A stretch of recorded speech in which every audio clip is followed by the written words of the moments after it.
Retro Quickies. Abadox. Man, there were a lot of shooters on the NES, and while a good portion of them did fall into the science fiction category, you don't often come across a shoot-'em-up that can also double as a horror game.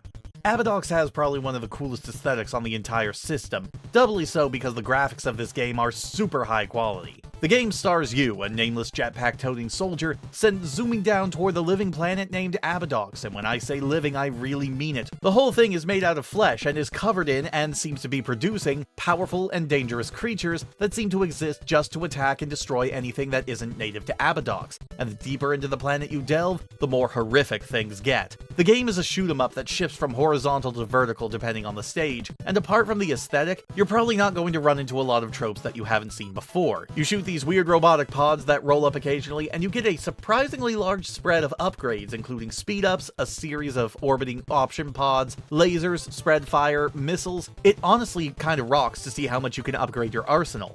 But you're also a glass cannon, since getting hit by anything will kill you in one shot. There is a power-up that will give you an extra hit point, but good luck actually holding on to it.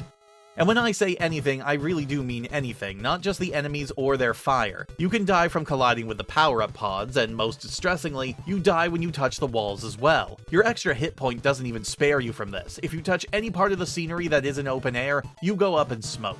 This wouldn't be nearly that bad if it weren't for the fact that it ignores the extra hit point power-up. You even so much as graze the fleshy walls of Abadox, it is an instant KO, and when you die, you lose everything and go right back to your little pea shooter that you started with. As you can imagine, losing all of your upgrades is real bad news because having no real offensive or defensive upgrades makes significant progress a hell of a lot harder, especially if you suck at shooters like I do. The game does offer you unlimited continues, but it has a very strict checkpoint system. Every level consists of 2 halves. At the end of each level, you have to fight a boss, and you only get a checkpoint after beating the boss of the first half. Die before that, you're going back to the beginning of the stage, and die during the second half, you go back to where you fought the first boss. The game doesn't quite reach bullet hell status, but it gets really damn close, and later stages take full advantage of the don't touch the wall rule. Look at this. This is the second stage in the game, and they already have me flying through really tight corridors, where I not only have to deal with tons of shots and enemies flying around me, but also hands growing out of the wall, floating bits of the wall itself, and just the walls in general.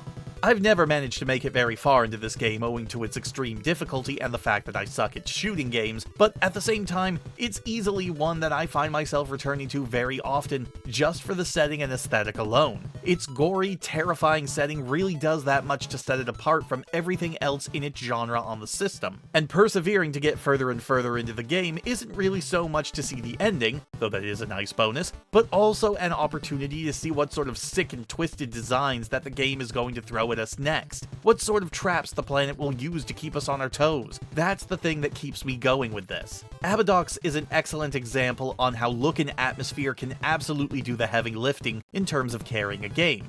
Sure, the base mechanics and gameplay are certainly solid. If you stripped away everything having to do with the aesthetics, I'd call this a solid and fun but uninteresting shooter. But its location, aesthetics, graphics, and overall horror-tinged tone set it apart from all of its contemporaries. And even if I never get far into it, it is one that I'll return to again and again, because my god, is it fun to look at.